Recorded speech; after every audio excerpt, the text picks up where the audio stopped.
your spiritual host encapsulated in a human meat suit. He, I guess, is what I am. Stuck here in this 3D reality, trying to have the best time I can. And today, I'm so excited. We are so excited to have one of our co-founders here at Portal drop by, Koa Smith. Thanks for having me. So we have this company together. Yeah. Portal. And I don't know, I feel like you have a lot of things happening in your life, a lot of people offering things and coming your way. And I just feel so grateful that you chose us to come be part of. Thank you. What did you see in us? I think the story starts before I even knew you existed. I was sponsored by Hurley for most of my life. I was sponsored by Nike before that. They didn't see me for who I was, and they didn't see what I was trying to do with my YouTube channel and with my messaging. And it's not their fault. They're owned by such a big brand that they just wanted their numbers, you know. And you're a pipe surfer. Yeah, I'm a pipe That's surfer. I represent Hawaii, and that's me. Don't do anything else. Just stay in the water and do that thing. And surf pipe. Stop talking. Right. Exactly. Right. And it just started feeling very unaligned with me. And they offered me a contract. It was a good contract, but it was. I just didn't feel right about it. And like everyone was like, you're crazy. Like just take the money and just keep doing what you're doing. And you know, you're a professional surfer. You're probably not going to make that much money anyways. So you might as well just take this contract. And, you know, conversations like that. And I was just like, within myself, this doesn't feel good. I'm not going to take it. I don't want to be represented anymore. It's suppressing who I am as a person. Wow. And I don't like it. So I went no sponsorship, and I was sorry to interrupt. Yeah. You made another decision. Can you just like slow that area down? Because you're taking a few days probably to figure it out, or weeks or whatever. And then like, when was it you were like, I'm not going to do it? I made the decision 6 months before my contract ended. I was like, I'm not going to be represented by this company anymore. Oh, wow. So did you have to hold that in kind of? And it was just weird because people weren't ready to hear it, you know, like even like my parents and my brothers, that kind of thing, you know? Yeah. But it just didn't feel right for me, and I had to trust that. And it was also scary because all of a sudden I'm giving away my biggest paycheck, and I'm in a surf industry that there's not much money out there. So it's like putting me in a situation where I gotta make more money, you know? And it just felt so much of a yes to me. And I wasn't sure if it was because I'm a little bit of a rebel and a little sendy that I was like, I just want to do that. Yeah, you know? yeah. But then it was just an amazing turn of events. But I wanted to start my own brand. I had it on my mirror list. I had a brand I wanted to start. I had like this deep purpose of wanting to make a big impact and help as many people as I can. I wanted something there. I wanted my videos and stuff to be very intentional towards planting the seeds in people to to help them tap back into their power, you know?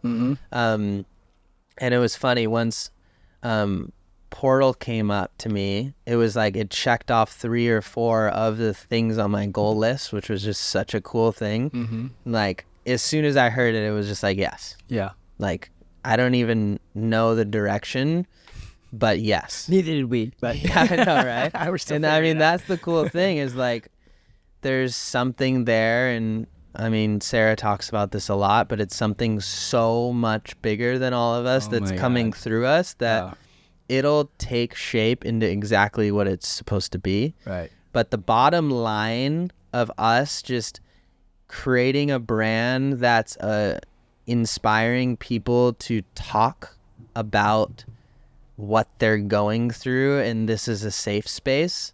It's not like, oh my God, why me? It's like, hey, I'm not feeling very good.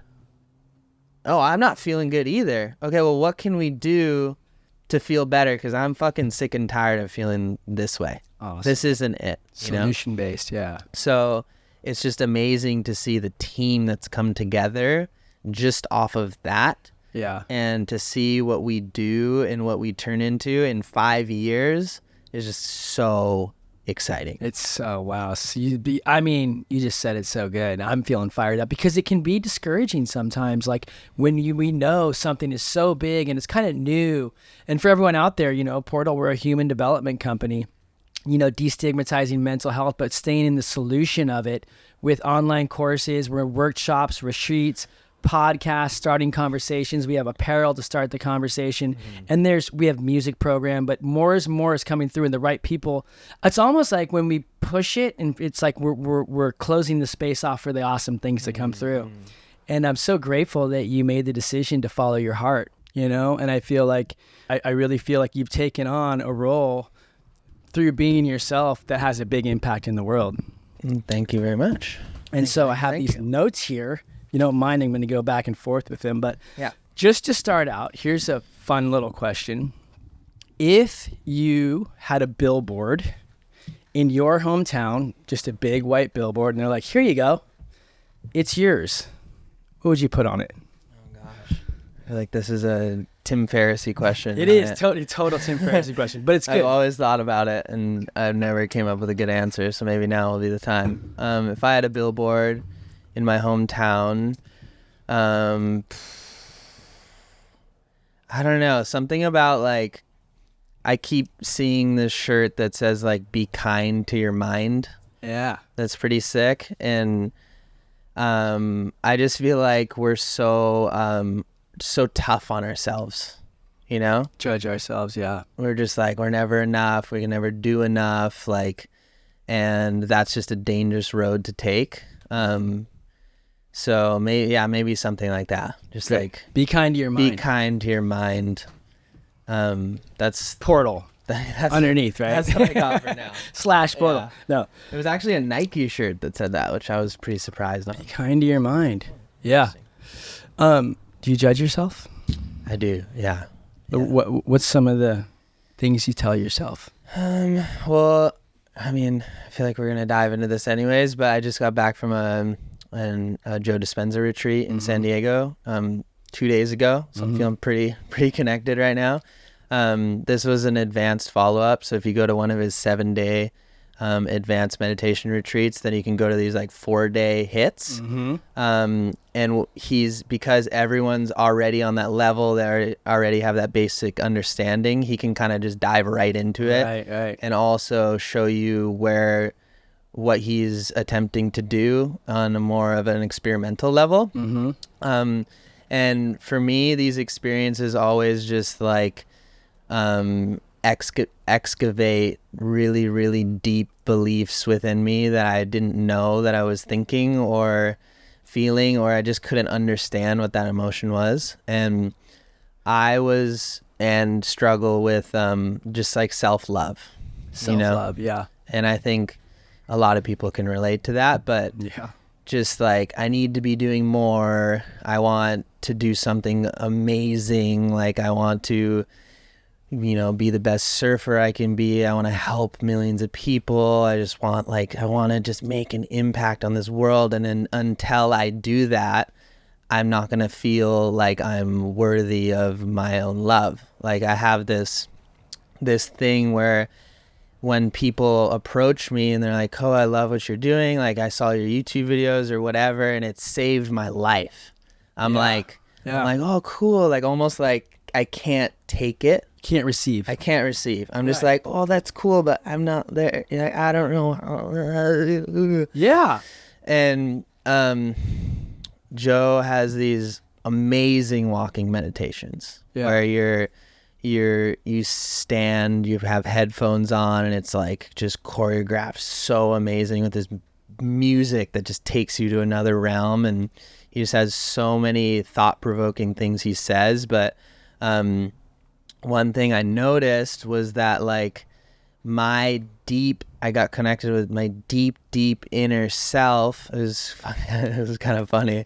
People might think this is really weird, but I had this visual of these my deep inside myself, there was these two little otters, little sea otters. Yeah. And they were really sad. Oh. And I was just like, what's that about? And it just kind of like connected that like, no matter what I achieve in this life, doesn't matter how much money I have, and people say this all the time, but it's connected. Doesn't matter how much money you have, it doesn't matter what you achieve in this life, nothing outside of you is gonna make you accept yourself and love yourself for who you are. Right. And I made the decision right then that I was gonna start, or I was proud of who I am. Mm-hmm. I love what I've done. I love who I am. I love my soul and my spirit and my mission. And I could see those otters starting to kind of smile a little bit. Yeah. And then I was like, okay, if I can just like focus on, just focus on my excitement for life and my love for myself, and I can change that inner energy to be one that's worthy and loved, and I can just slowly build it. And at first I couldn't really feel it, and then it started building and building and building and building. And the whole thing with Joe is if you can clearly see who you want to be, like for instance, I want to be someone who really loves who they are. Okay? By just saying it and thinking it, you can feel what that feels like. Right. Okay? So then you just focus on that feeling as if it's happened already, and then you're fucking that person. That's it. And you leave that other side version of you that wasn't worthy and that didn't understand. You just leave it behind. Yeah, delete. It's not you anymore. Delete. Yeah. So I had this moment where I was like, I'm making this decision right. I need to make it right now. Like right now. Like, yeah. I'm not that person anymore. Like I am proud of who I am. And then I was able to start feeling the gratitude I had for my life. And I could feel like the love in my life. I could feel the love in my relationships. I could feel the love for my family. I could feel the gratitude for my career and the things that I've done. I could all of a sudden feel it, where before it was like I could do affirmations and I could feel it a little bit, but then I'd go back to that lack. And so yeah, that was a big one for me. And then once you release that, you're just like, what is this? Yeah. Like, who am I? And then these little things don't scare you. The little anxieties don't control you. You're just like, yeah. That's so powerful. The word that comes up when you said all that is decision. You made a decision in that place. That's powerful, because I'm always thinking about the person out there that's like, sounds great, but what, you know what I mean? And it's like we get to choose, right? And when you're talking about it, it reminds me of like a computer with like, you know, I'm not too sure how you were raised. You had brothers, surfing, probably competitive, you know what I mean? Like there's probably a lot of, I grew up here, and we're pretty hard on each other when we're kids, you know what I mean? And but yeah, those programs get set, you know, and to make the decision that I'm going to pick a new program and step into that, it's pretty powerful. Yeah, and I feel like that's like growing into growing into your power is when you can start realizing, what are these programs that I didn't set up for myself? This is other people's opinions, whether it's your parents or your friends or your peers. When you can start stepping back and looking at those programs that aren't serving you and just like consciously go the other way. Exactly. You start developing that's freedom. Yeah. And then, you know, for some people out there that get to that crossroads where they can see, like the work I do, the somatic work, we're literally doing this. We're bringing you into your otters, right? And the otters are sad. And like sometimes, you know, you've done a bunch of work on yourself already. So you see these otters, you're like, oh, I get it, you know. And for people out there that maybe have their little boy or their little girl, it's okay to be sad with it for a second, right? To really acknowledge it and to let that be sad and then make that decision to push through, right? And I love the part you said too. For me, I have a pile of notebooks like this big where I started 10 years ago just writing out my manifestations. And it was like, in the beginning, I was just writing stuff and I'm like, I don't know. But then I was taught what you just said is that we don't manifest from the vibration of our thought. We manifest from the vibration of our feeling, right? And the feeling, and then when I got that, when I was like, oh, I already make this much per month and this is how it feels to make, I already attract amazing people into my life. Oh, I already play these shows with this many, I already have that feeling. And then someone described to me, we have, there's a snowball that starts every morning. It's the one that is lacking and the one that is abundant. And when you, at the end of your day, get to the point where you're positive that's what you'll manifest. That's amazing. Isn't that cool? I really like that. Well, it kind of leads into a question I have for you, is that do we manifest our own realities? Like, we're kind of talking about that, but like, we're in charge, right? We get to decide and we manifest our own realities. And is this true? Feel true to you? I feel like we create our own realities. We do. I feel like, yeah. And I think it's what I'm realizing mostly is it's easy to have those manifestations, to write down, I made $1 million. Yeah. I have a loving relationship. I XYZ. But then after you do that, what is your internal dialogue for the rest of the day? Right. And how are you speaking to people? Right. Are you speaking in that way as well? Right. Yeah. Are you walking as it? Yeah. Are you it already? Or are you just going back to that old self that's not worthy of that and you're just waiting for just a miracle to happen? Right.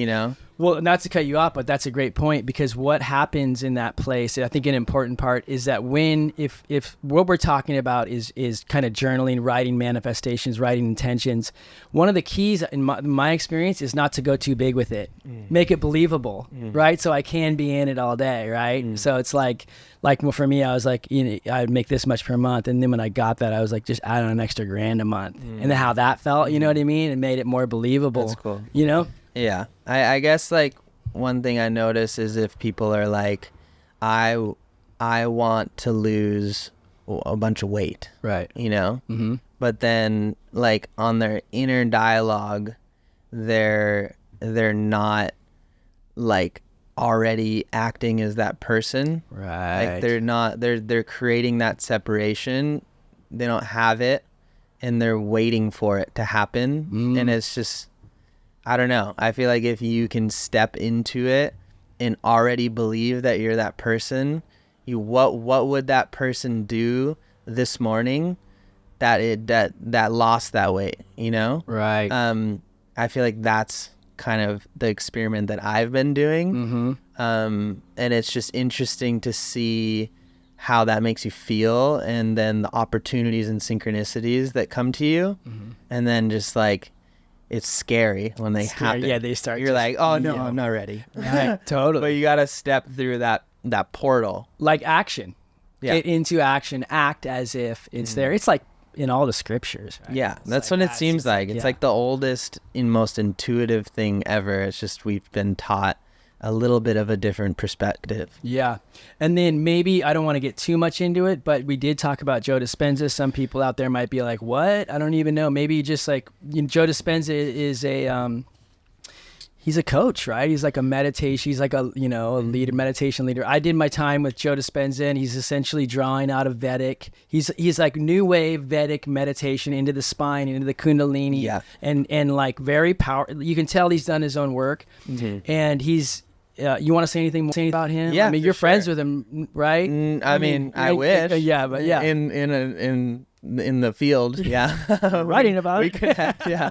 No, I met him in the airport one time on the way to a Joe Dispenza retreat. It was pretty sick. But so the cool thing. Wait, let me ask you something. Did you tell him all the good things you've gotten out of it?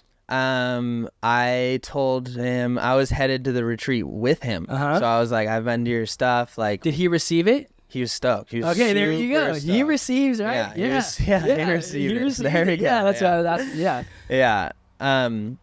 But so what's really cool is he now has created, he's doing so many science experiments pre and post meditation. And he has all this science coming out, these science papers that are showing what is happening in your blood, what is happening to cancer cells, what is happening to breast milk, and all this stuff of like how basically you're just supercharged. And it's crazy because you're not taking anything. So you're creating these substances, these molecules that heal inside your own body. You're not taking a pill. You're not getting an IV.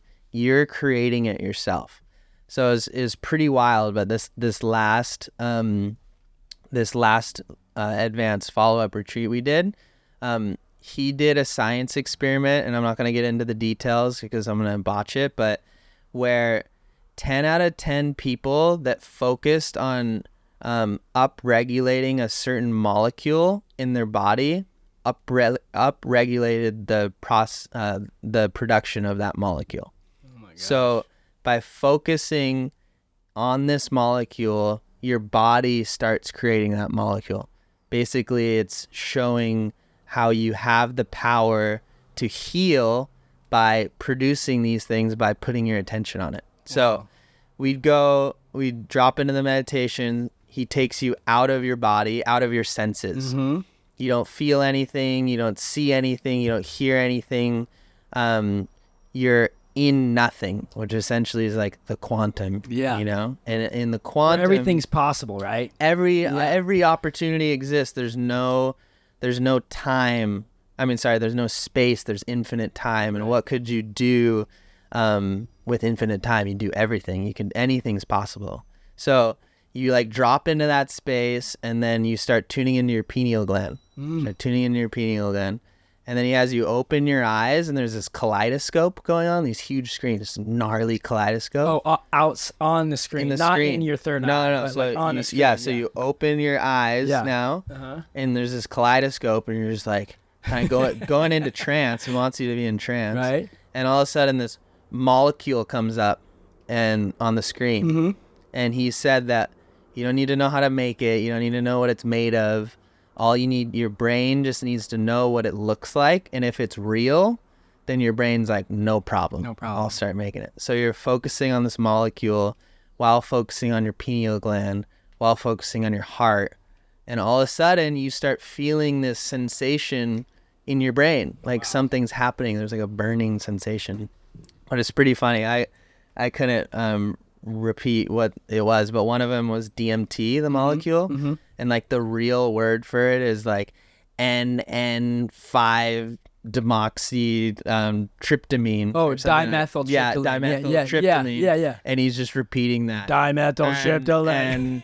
NN5 demoxytryptamine. He's like looking at this kaleidoscope. It's almost like going on? hypnotizing, right? He's almost like reprogramming. Yeah. It seems like it could be used for bad stuff, maybe. Well, it could, but yeah, that's the whole point is we got to trust. But when you're saying all this, it's like, it's so crazy. We have all these pharmaceutical companies. It's like, that is like, I'm getting chills when you say that. It feels so true. The meditation technique I use is like based on that same thing. It's like, we can heal, but it's like, why don't I make that my biggest priority? It is a big priority, but it's like, dang, man, it's like, could be so many things we know, which is kind of a good question. What do you want to say anything else about Dispenza? I just think that I guess one last thing is he's coming out with a film, and it's funny. It's actually called The Source, which is it's your film that I made. Yeah, called The Source. Obviously, maybe we're talking about the same source, but it's like just a base level of the science, what he's trying to do, and people's stories of their healing. And I think that's going to be an epic thing for people that don't know who he is. They don't understand it. Here's like a base level understanding, and then hopefully more people are open to the advanced 7-day retreats, and they're open to this alternative way of healing yourself by meditating. Yeah, and creating your own reality. I love Dispenza because he's the full. I always like, teachers, leaders, or just humans that are willing to encapsulate everything. Like he'll do his whole retreat and he's like, cool, that was intense. I'm going to go drink wine in Italy for 5 days. You know what I mean? Like, you're like, cool, sure. I'm down with this, dude. He's like, you know it what I mean? doesn't matter Yeah, what I ain't diet perfect. you're Yeah, on. he's like, It doesn't matter. You can drink wine. Yeah, you whatever. can eat gluten. You can eat It's gluten. okay. Yeah. And like, he's not trying to be, he's being himself. It's That's cool. really powerful. You can see it, the passion and stuff. I guess one more thing I'd like to add, if the train goes by, is my story is like, I feel like my biggest learning curve was through being 17, 18 years old, like I just need to be the best surfer in the world and nothing else matters, and you surf big waves, and then hitting my head and getting a brain injury that didn't allow me to do what I loved most. Going into a deep, dark depression, I experienced fucking suicidal thoughts, the almost schizophrenic voice in your head that's just telling you to kill yourself, and just the gnarliest thing ever, and you're not in control of it. Like, I was going through that stuff, and then I did a large dose of psilocybin, and it brought me back in one experience. I never had depression again. Like, I guess my otters still get sad every once in a while, but totally, yeah. I didn't have that numbing, overtaken thing. So I was like, oh my God, plant medicine is the thing that I'm called to, and I need to do it more. So I started doing ayahuasca ceremonies, and I was just experiencing that. And it's so intense. That work is so intense. You're kind of a passenger in a fast moving vehicle, and you don't really know where it's going, and you can't get out until it's done, But when I went and did this Joe Dispenza, the first Joe Dispenza I ever did, I went to similar realms as ayahuasca, and I had clearer insights that were like just super deep, clear insights that I was able to take back with me very easily. Right.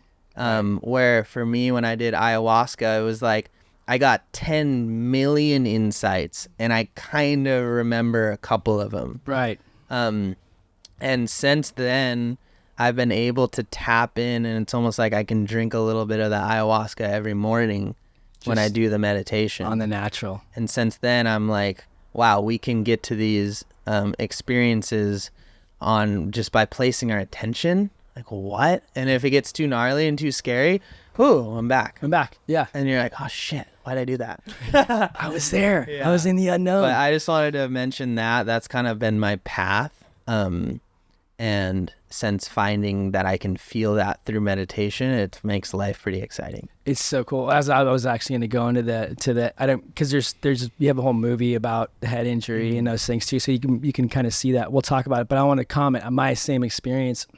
When the first time I did ayahuasca, I was like, this angel came down and like did surgery, and there was so many downloads, and I was like, oh, awesome. And I went back the next like 2 weeks later, and grandmother's like, get out of here. You know what I mean? Like, you can't, like, you need to go integrate this. You know what I mean? So what you're speaking to is like, yes, psychedelics are amazing to crack us open, maybe push us through, but also there is a way to ground it and to continue that process, so you're not having to do them all the time, right? You can combine those two things together.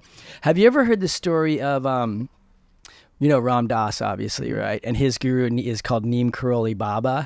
You ever heard that story where he went to go see him in India, and Ram Dass had all the acid, and his guru ate it like enough to kill a horse, and he's like, he didn't change. He didn't change at all. He's like, what? He didn't feel anything. He didn't feel anything. Yeah. Well, and maybe he did or not, but at the end he goes, oh, that stuff's really nice. It takes you to God, but better to do it on the natural through meditation, because you can, and that it's kind of speaking to what you're saying. Ram Dass is like, oh yeah, I'm gonna do it on the natural, and that's what he ended up doing. So sick. Yeah, powerful. Yeah, just connect to it, and through meditation, I feel like what I've noticed is it shows me these different experiences, these things that happened to me in the past, these things that I'm excited about in the future.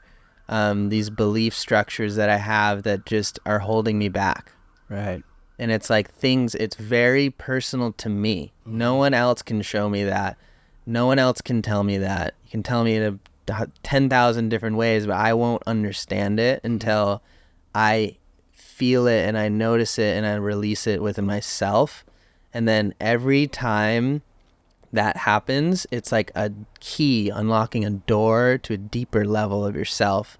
And then you kind of feel and see the next thing, and then you can kind of deal with that. And it's like, it helps me understand who I am so much more. Mm-hmm. And then once I know how to kind of who I am and what makes me happy and what makes me unhappy, then I can drive my vehicle. I can go on my path, like just more of in my power, you know? Yeah.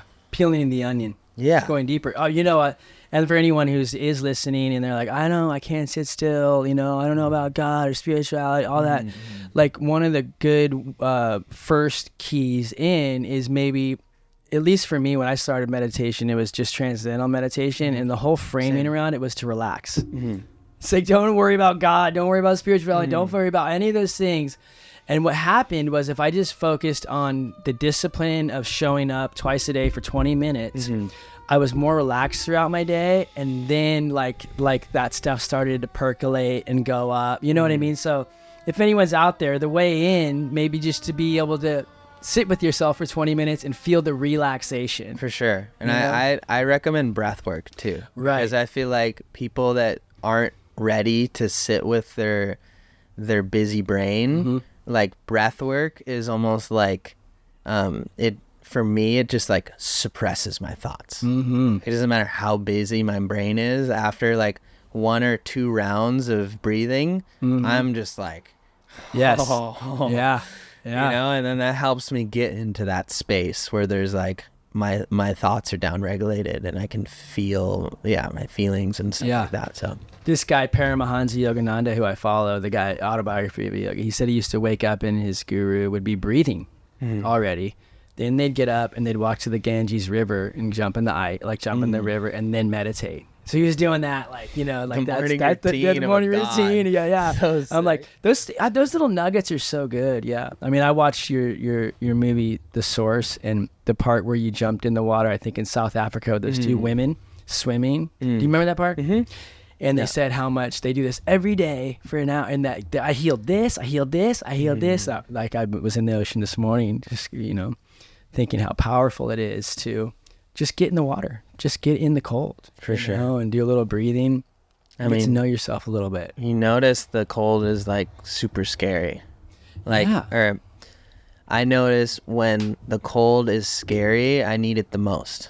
That's when my mind is the busiest and I'm not really in control. Right. But if I'm like in the zone and I just like can detach and just get in there and mm-hmm. deal with it, mm-hmm. trust it. I'm not thinking about what it's going to feel like, what's going to happen. Oh my God, I'm going to want to get out. People are watching. Yeah. I'm supposed to know what I'm doing. Yeah, totally. Oh my God. Just like, oh my gosh. Yeah. It's such a funny little teacher, that one. Yeah, my girl, I might have already said this on here, but like if I'm grumpy, my girl's like, get in the car. My what? She's like, we're going to the beach. She's like, I can't deal with you. She's like, she's like, that's a good and we sit. She's like, I'm sitting. She's like, get in. I'm like, without my shirt. She's like, shut up, get in. And I get in. I'm like, what's up? I come out. I'm like, what's up, babe? Let's go. She's like, hey, let's go back home. Yeah, I love it. Yeah. Okay. Is it cool if I just want to ask you stuff? Let's do it. Good.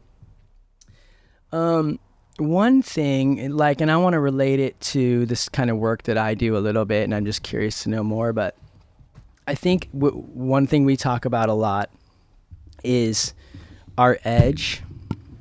And what that means is like, here's a line in the sand that I have in my consciousness. These are all the things that make me feel safe, right?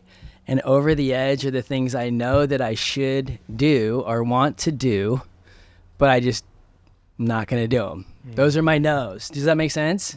Yeah, like the risks.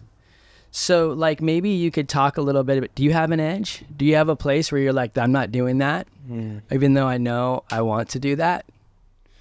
I think it's a constant edge. Yeah. And it's funny, we actually, Troy Eckert, Griffin Crosby Colapinto, we were all on Oahu this year, and we were doing group meditations every morning and like some moonfin and stuff. And we came up with we call it the fear game. Oh yeah. So so we'd start the fear game and be like, okay, today we're playing the fear game. Throughout the day, notice one thing that scares you, and you have to do it. Whoa, that's exactly what I'm talking about. So, yeah, great. So, and then notice how you feel after you did it. Do you feel good or do you feel bad? And notice also if you didn't do it, how do you feel? And most of the time, first of all, you end up doing it multiple times through the day because you're like, I don't know if this is going to be my moment or not. So I just have to do it. And for me, when I do it, I feel really good. When I go over that edge and I trust the unknown, I trust what's going to happen. I trust what's going to happen is going to be perfect. You know, I'm not trying to create this story of what may or may not happen. I just go for it. I feel really good. And then if I don't do it, it's almost like I feel myself getting smaller and kind of going back into his little conch shell, his little otter hole. Right, your little otter hole. Yeah, otter totally. cave. They're like, get the fuck back out. Yeah, and then I'm like, oh, I don't feel good. Right. So, yeah, and do you feel safer though? Like I think a lot of people don't jump over the edge because there's some people might feel safe in in this place, right? it just makes me feel shitty. Makes you feel shitty. Ugh.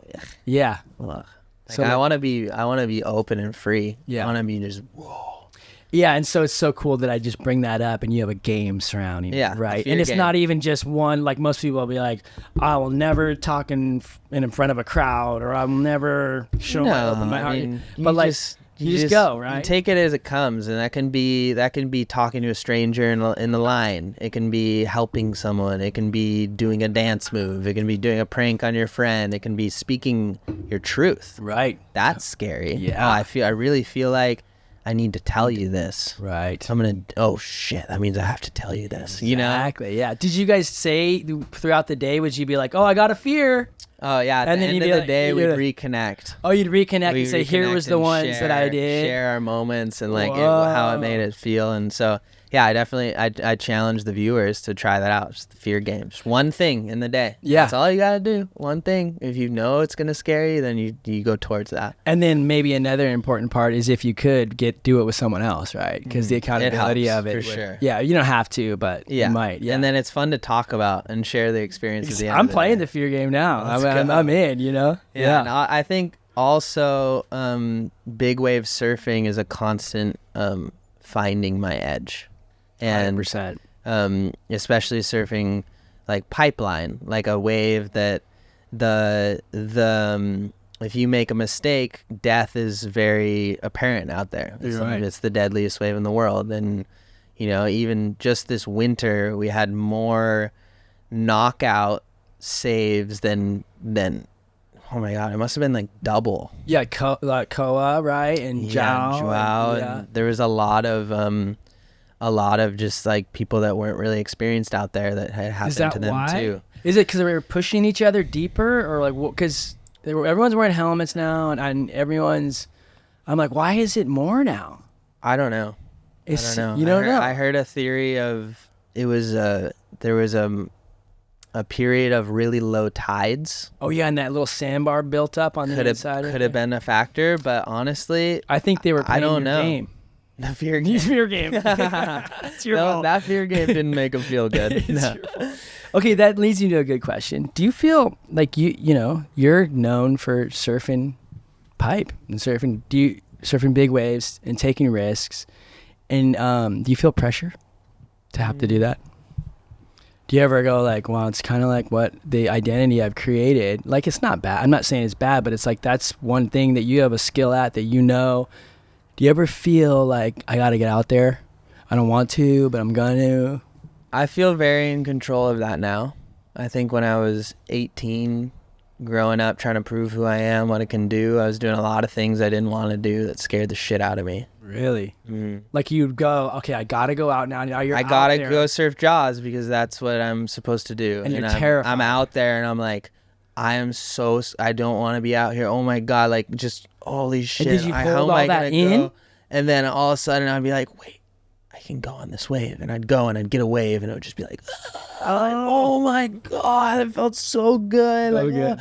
But fuck, I gotta go back out now and I gotta paddle in over these rocks. And so I feel like I was in a state of like, I was carelessly just sending it. Mm-hmm. And I didn't care. I was just, no, I cared. I was pushing through my feelings just no matter what. Like there's a gun to my head kind of situation.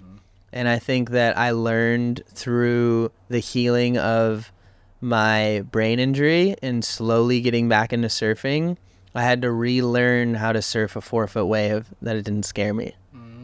You know, I had to relearn a 5-foot wave, a 6-foot wave, and I had to really figure out what I was comfortable with, and I'd do that, and it just the rest didn't matter because I was able to surf and I was pushing my own boundaries. And I feel like that's gotten to a point where I had this big wave session last year in January during when the eddy ran. I went to another wave on the North Shore, and it's known to be one of the craziest barreling big waves ever. Is that left? Yeah, huge left. Yeah. Use you and Rothman and all out there that day. Yeah. So is that in the middle of the ocean?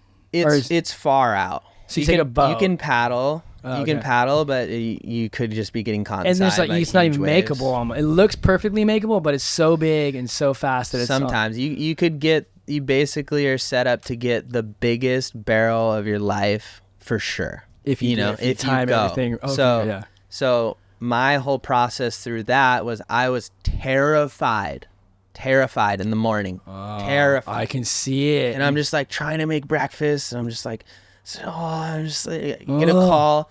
A 50-footer just came. God. Like 100-foot wave. You're just You're just like, oh my God, like what? You hear that? Oh, I'm not going out. It's too big. Oh, the channel's closing out. And all of a sudden I just like I was like with my friend, I was like, you gotta cook breakfast. I just need to go sit down. Yeah. I like sat with myself and I realized, okay, are these fears coming from me or are they coming from other people's perceptions of the situation? Wow. And I was like, I've never been out there. How am I supposed to know if I'm scared of it or not? I have to at least go out and see it for myself. I can sit on the channel. I don't have to catch a wave. I can go out there. I went out there and I was like, oh my God, this is so gnarly. No way I'm going to get a wave over there. I can't believe people do that. And then after like I catch one wave, kind of a smaller one, another one, I'm like, well, why isn't anyone sitting over there? Like there's a full entry over there. Like you could take off over there. Like in betweeners?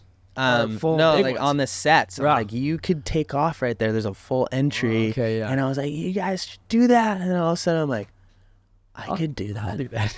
Yeah. And I was like, okay, like, whoa, that's kind of a crazy thought. Like, okay, I'm going to go at least position myself where I think I need to be. And then I just felt that. And I was like, oh my God. And it was crazy. Like the way like a set would come and you would see it out in the horizon and it looked like a tsunami was coming. You're just like, what is that?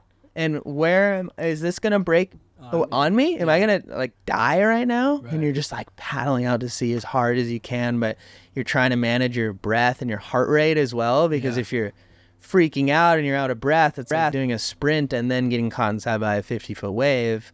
You're not going to be able to hold your breath that long. So you're like in this weird, like paddling just at your line, at your edge, you know? Edge, yeah. But then all of a sudden I just identified a good wave. I'm like, this wave is so good. This is it. And my brain just turned off and I went, and it was like the craziest wave of my life. So from being in my kitchen, hearing all the scary fears and realizing that those don't belong to me. I haven't seen them for myself. I haven't experienced for myself. Those are other people's perceptions.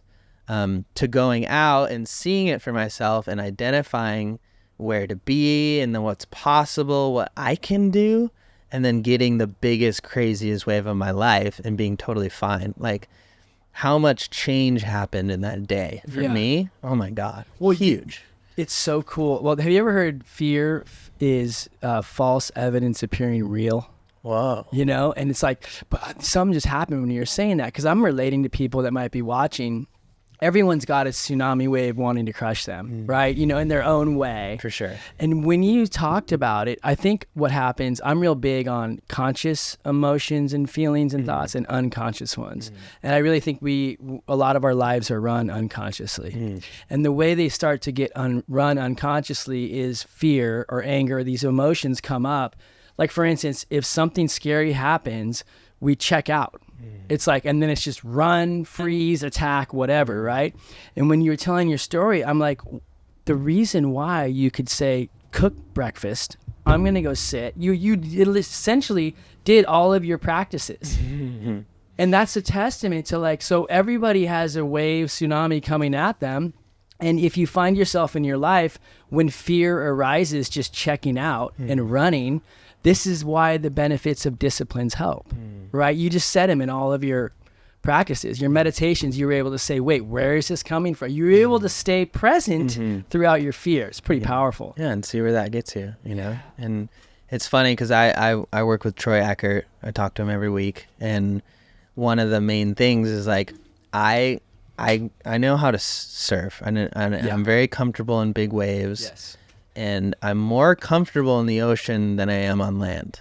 It's like I've kind of, like, figured out the ocean thing, and, like, it's just me and the waves, and I'm just like, it's me and my emotions, and surfing big waves is like a therapy session for me. I'm noticing the fears and the limitations and my self-beliefs, and then if an opportunity comes to me on land, like, I don't know how to deal with it. Whoa. Yeah. And a big thing that Troy and I talk about is, like, okay, pretend this is a pipe wave. What are you going to do? Right. I'm like, oh, okay. Breathe. I'm going to, like, look at it. I'm going to identify if it's right or not for me. And if it is, I'm going to turn around and I'm going to go 100%. Wow. And it's just like, there's no, maybe this could happen. Oh, look at the reef. Oh, so many people have died. Like, right. I have a past concussion. The doctor said if I hit my head again, I'm going to be a vegetable. You know, like, all those thoughts, they don't exist. And there's, like, that trust, that complete trust. So just trying to remember that and apply that to my on-land life has been super helpful. Yeah, and to relate that, thanks for sharing that, and to relate to other people out there, we all probably have things that we're naturally comfortable in. So that's what a great analogy. Like, I'm thinking about, like, I write songs, you know, I'm a musician, and I write a song, and it's like, I know, it's like natural. I could use that for things that make me feel uncomfortable, right? Sure. Like, and plus I see my goodness in something too. It's like I can see my value. I mean, we're talking about seeing our own good. I'm really big on seeing our own goodness, right? Like, when someone comes up and says, "Oh, I love your thing," I feel uncomfortable, because I can't see my own goodness, right? Yeah. It's like that process of it. What helps you see that? For me, I have to do esteemable acts in my life. I like to do that, and then like, the somatic work would be for me to go inside and find the programming, the things my dad said to me, the things that happened, right? And, like, it's generally a program that was set in stone, and I feel that this is just the way I I did a lot of years before. When I went to school, my first 2 years of schooling was doing my own work, and a lot of that 2 years was me crying and expressing my rage and just my anger and my frustrations of my little boy not getting seen. You know what I mean? My dad, it's no knock on him. My caregivers didn't see me in my goodness at all. So it's like this, what's his name? Gabor Mate, you know, he is, right? He does a good analogy about, like, if a little kid asks his mom for a cookie and the mom goes, "No, we're not having cookies right now." And the little kid goes, "Yeah," and gets angry, right? The mom goes, "Oh, angry boys don't get cookies." The kid doesn't hear that. The kid hears angry kids don't get love. So to go back in, it's kind of what you're talking about with Dispenza. We go a little bit deeper into it. So I just, at this point now, I just go, I'm not holding on to my goodness. And if I just stop and breathe and go, whatever is happening outside of myself doesn't dictate what I am. The biggest problem I think with people there's no problem, but the thing I see the most is people not accepting their humanity. Do you know what I mean? My goal anytime I work with someone is to not to fix you, not to heal, just to accept that we all struggle. And if I can go, I'm not perfect and I'm not trying to be, I can see my goodness. That makes sense? Mm-hmm. Yeah, so I just let myself off the hook. Yeah. Makes sense? Yeah. Yeah. Yeah. I feel like people struggle. I mean, I was just talking about that as well, but people struggle with just like identifying that they are a very powerful soul. Yeah. You know? And they're on earth, they're alive, their ability to change is there. They can do whatever they want, you know? Right. Yeah. And they're meant to be here.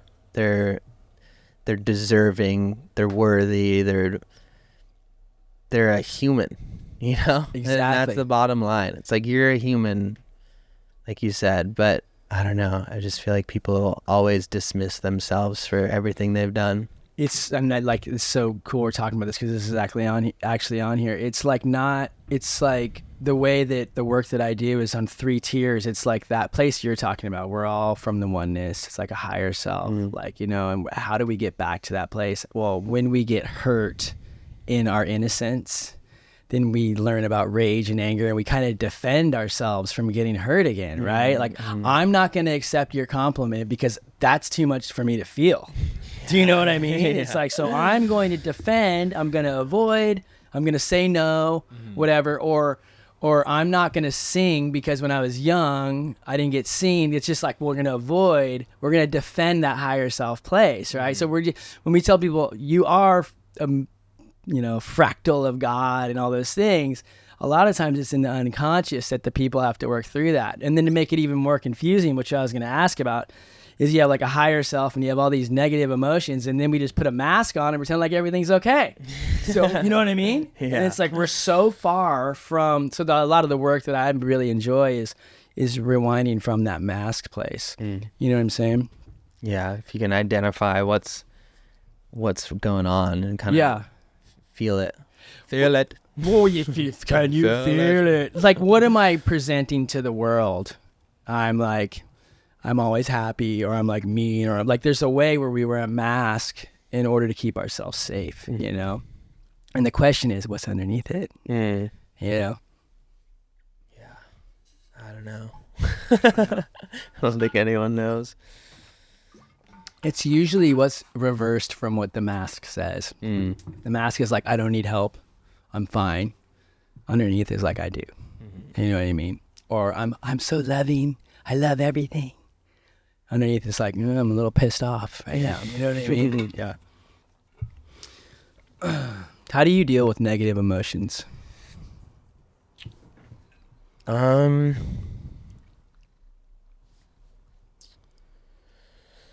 I have a lot of tools that I use if I'm feeling negative emotions. But I feel like just going through the whole meditation process and reminding myself of kind of my deepest realizations and sitting with those emotions and kind of like asking myself why and just seeing where that takes me. And yeah. Do you talk to people, like, do you find yourself, if you're having negative emotions, you internalize it and deal with it yourself, or do you like go, hey, I'm kind of angry right now, or I'm kind of like frustrated at this situation? If it's with someone, I like to talk it out with them, because if not, then I feel like I'm just not going to be able to have a deep relationship connection with them. If there's some sort of rock in the road, we need to identify that there's a rock in the road. Right. I like to always be very clear and upfront when those things happen. I like to deal with them just as soon as possible. And usually it's the scary thing to do. It's amazing what, like, if a negative thing happens in a friendship or a relationship, it's amazing how just having a conversation about it, like, just you get to see the person's perspective on why. You get to share your perspective on why, and a lot of the times it ends up in a more connected, deeper relationship. 100%. It's funny. It's like, I mean, there's a thing where, like, even if you get in like a fist fight with someone, at the end you have like and a lot of the time, like, you have like a deep respect. You shared like this thing. But I just, it's almost like an opportunity to even like test and deepen your relationship, 100%. Yeah, I love everything you're saying. Like, so identify the emotion, see where it's coming from, see the story behind it, maybe feel it a bit, and then a lot of times express. But I love the part about, I think so many people in the world are afraid of conversations and communication and conflict. Me too. You are? Yeah. Well, It's scary, but you do it. It's scary, but like, think about it. I was talking with my buddy David Sutcliffe. we're like, almost everything that's powerful and good and heavily connected in the world came out of conflict. Do you know what I mean? Like, whatever, like the Big Bang, whatever, like, you know what I mean? Like the Buddha sitting underneath the boat, he's just like, all.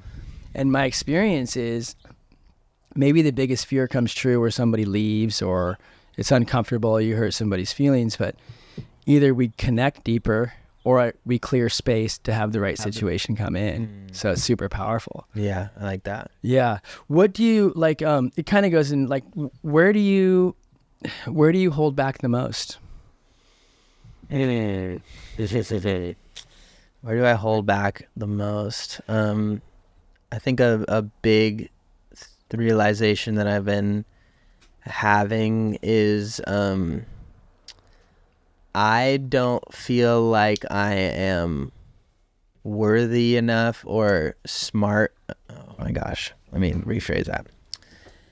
I used to think. Yes. Great. Yeah. The dispenser's like, what's up, dude? I used to believe that I wasn't smart enough or had the experience to be able to have worthiness in my stories to share. Because I feel like I'm young and I feel like maybe I'm not right because I don't know. Wow. Makes sense. And something I talked to Troy about is like, my experience is all I know. And speaking my truth on my experience is all I can do anyways.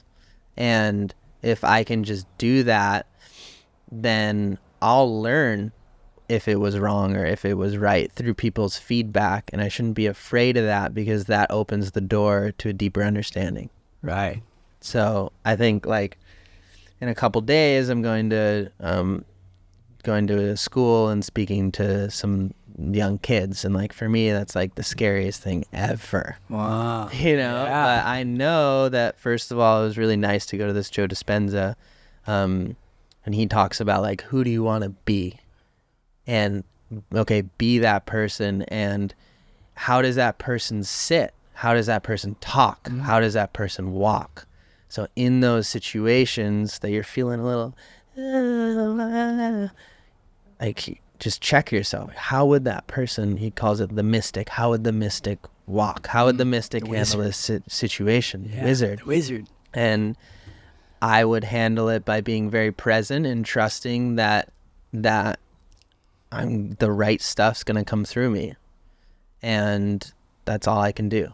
Wow, I really feel you in that place. Like when you're saying that, being young and having so much wisdom and being like, mine doesn't count or something. I don't have that thing. Yeah. Yeah. Yeah. What, can you want me to not make you feel all alone in answering that question? Do you want me to? Yeah. Yeah, it's just such a big thing. I hold back my effort to get into action and accomplish the things that I know I can do. like I can dream, I can plan it out, I can direct people doing it, like, but to get into the action. And the reason I think I hold it back is because if I just stay in the dream of it and the talking of it, then I can never fail. It's something I'm working on in a big way, right? And I follow through. If I follow through, and that's all false programming. I know it. But, you know, so that's just to not leave you hanging on that question yourself. But yeah. I was just talking to someone about this, about like having a good idea and keeping it to yourself is pretty nuts. It's pretty nuts. So like having an idea, there's something about sharing it and getting confirmation that it's a good idea that gives you a little hit, like it's happened already. Right. And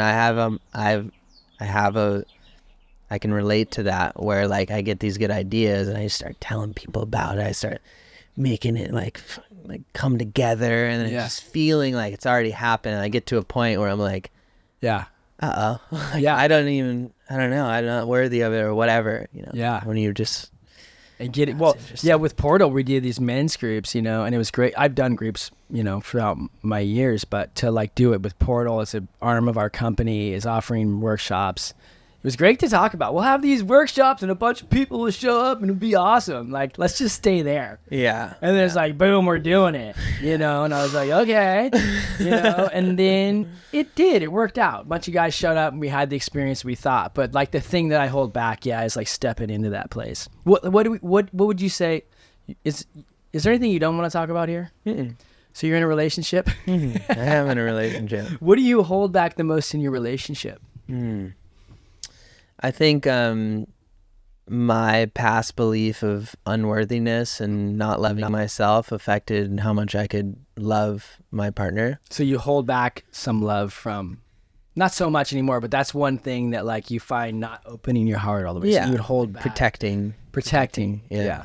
But it's just been, this whole relationship has been just so cool. Like I didn't realize that a relationship could be so easy. You know, like you find a partner, and in my past I've had experiences where I was just like, okay, yeah, like we'll just make this work. You know, I'll do this. Oh, I really want to do this, but I'll do that just because I love you so much. You give yourself away. Yeah. Give away part of yourself in order to make it work. And sooner or later that just like, it just doesn't, it's like the analogy of like a ship going to an island way in the distance, and you have like 1 degree off, like by the time you get to that island, sooner or later you're way off track. Right. You know? It's a fantasy kind of like, oh, it's gonna work out if I just hold in there. Yeah. So I just am so stoked, and to feel this like just this loving connection that's just so easy. I'm encouraged to be myself. Right. The more I'm myself, the more love I get, and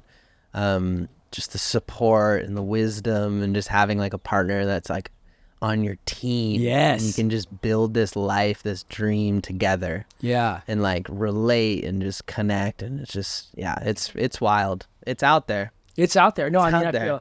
I always tell like my friends that my wife is my reward for doing like, I took space and, you know, was alone. Kind of, I resonate with your story of like, you know, I need space. I got to figure this out. Yeah.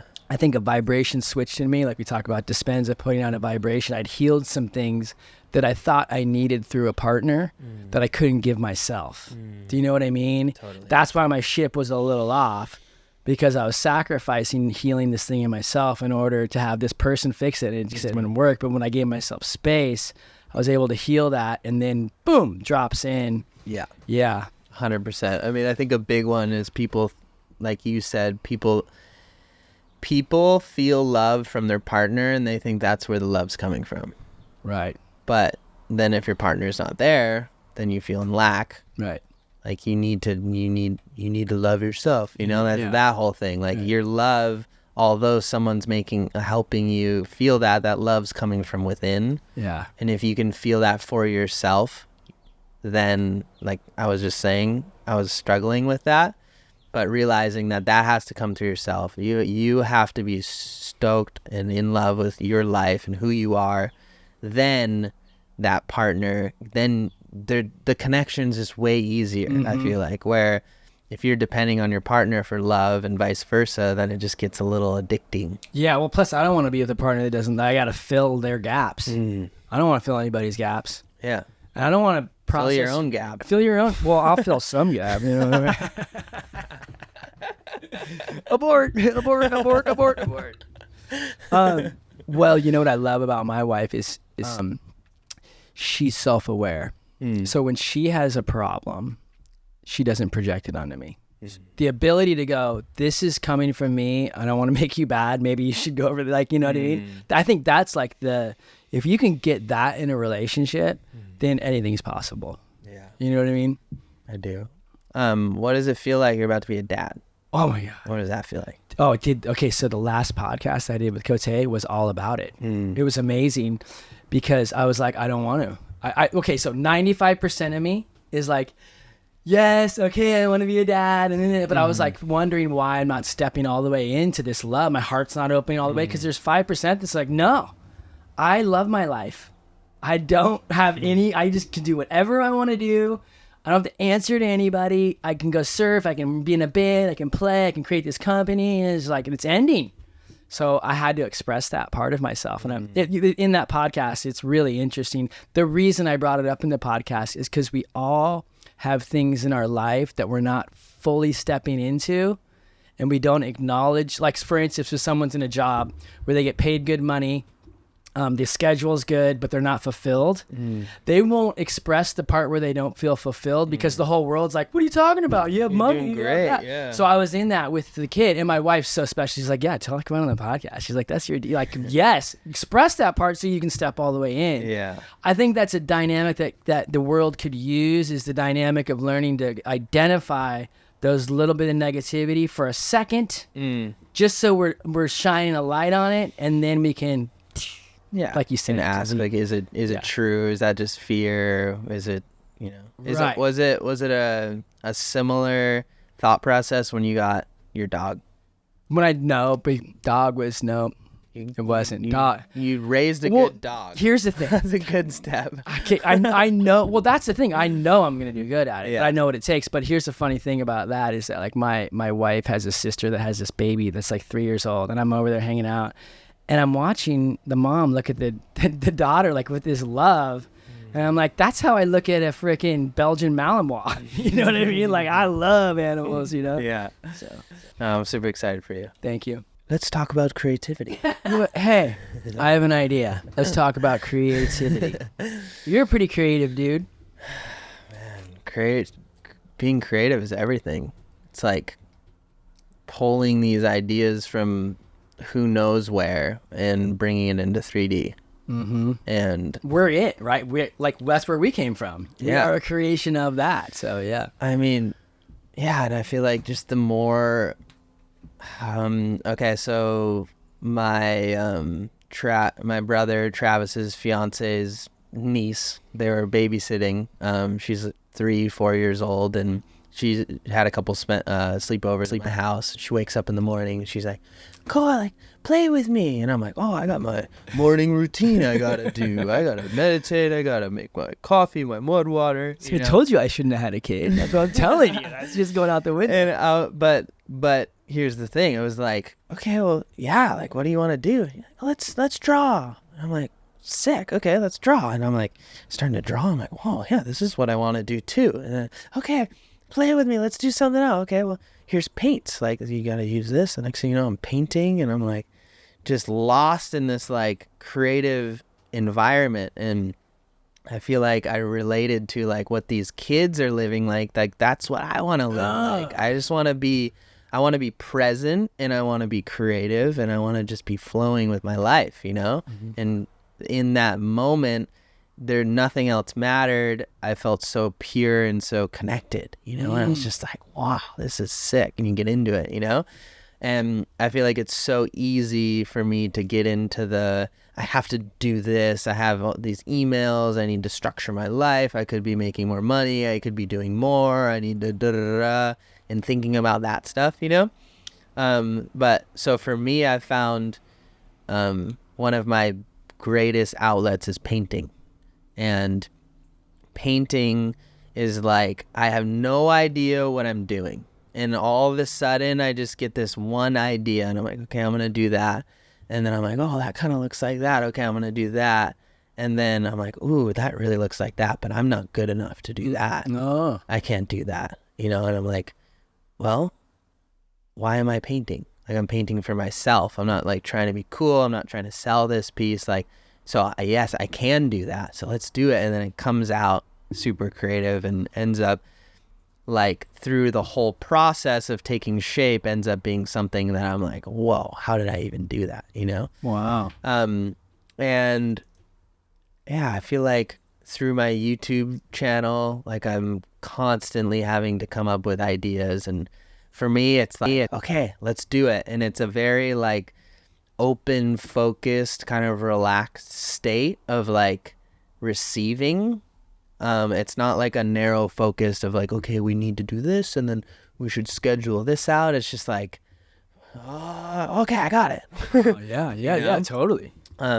So for me, creativity is like almost like a direct line with the source or whatever, the innate intelligence around us that is using me as a conduit to get the message out, whatever that is, you know? And I'm very open to that. And I find that like walking in the forest is like where I feel most connected. So if I have to write a script or come up with a video idea, or like a lot of things I do is sponsors pay me to make ads for them. And like, yes, I could take a shirtless selfie and be like, I drink Celsius every day, you know? But I like to be creative with it. I like to come up with something that's true to me.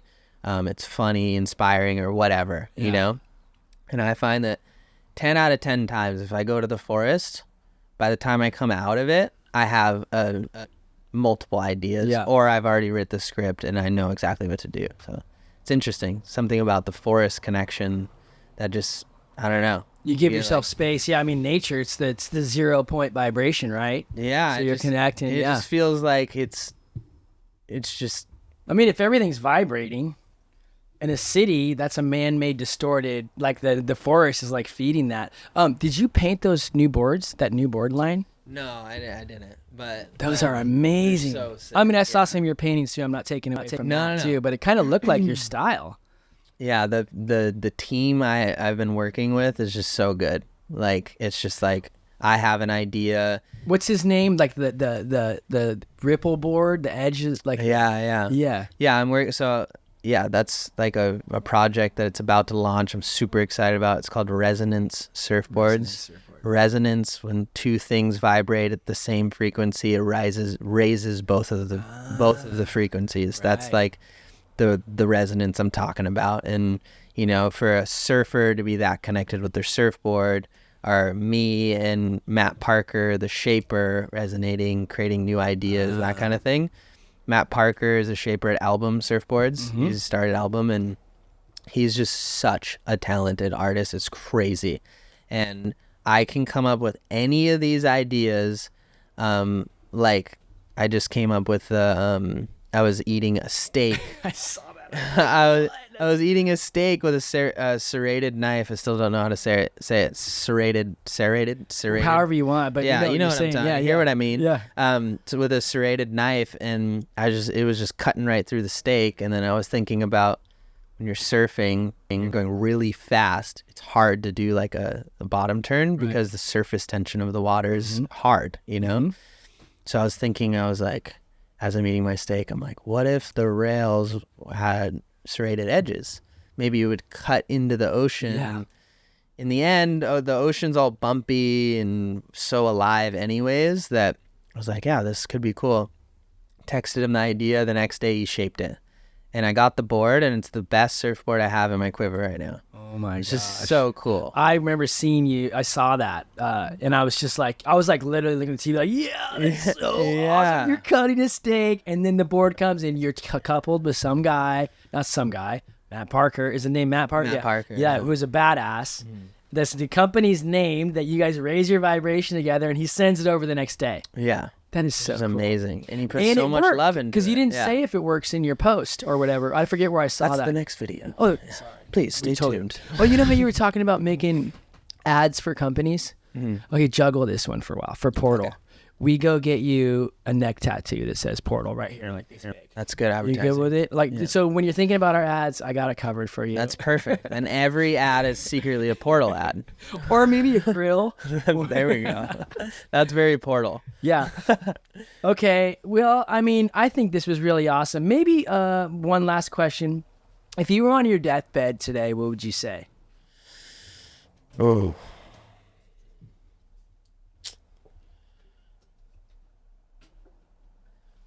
I would say something like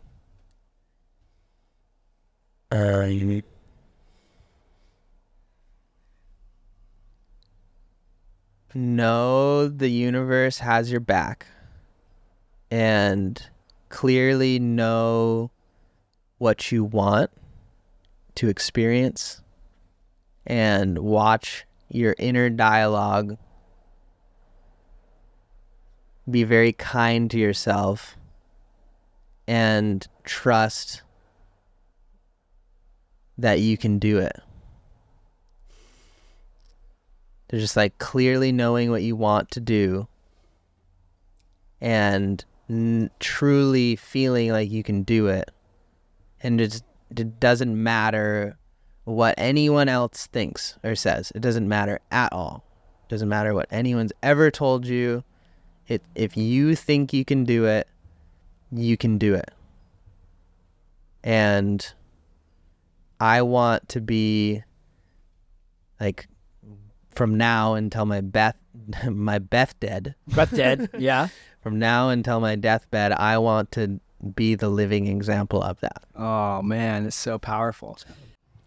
If anybody out there wants to be part of Portal or wants to know more, DM us. And we have a website, portalexp.com. And the other thing is we're going to continue these podcasts. And what we love is for you guys to send us questions about whatever things you're struggling with, fear, anxiety, depression, share stories of hope. And we're not here to answer all your questions because we don't have pretty much any of the answers, but we will explore them together. And we will share our experiences together in order to find ways to rise.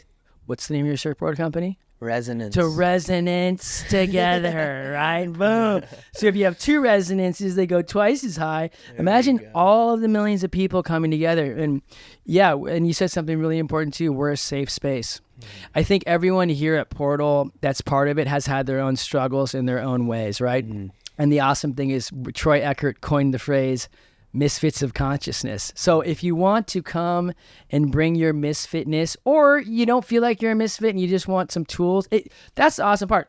Whether you're in the depths or whether you're doing really good and there's a little something missing, there's something here for everything. Always something to learn, you know? Always something. And I feel like that for me was a big one because people would reach out to me, hey, I'm going through this depression. I saw you cured it through XYZ. Like, what do you think the protocol is and that kind of thing? And now it's just like, well, here's Portal. Yeah. You know? Yeah. It's like, here, just dive into this. Right. And you should find some really good tools.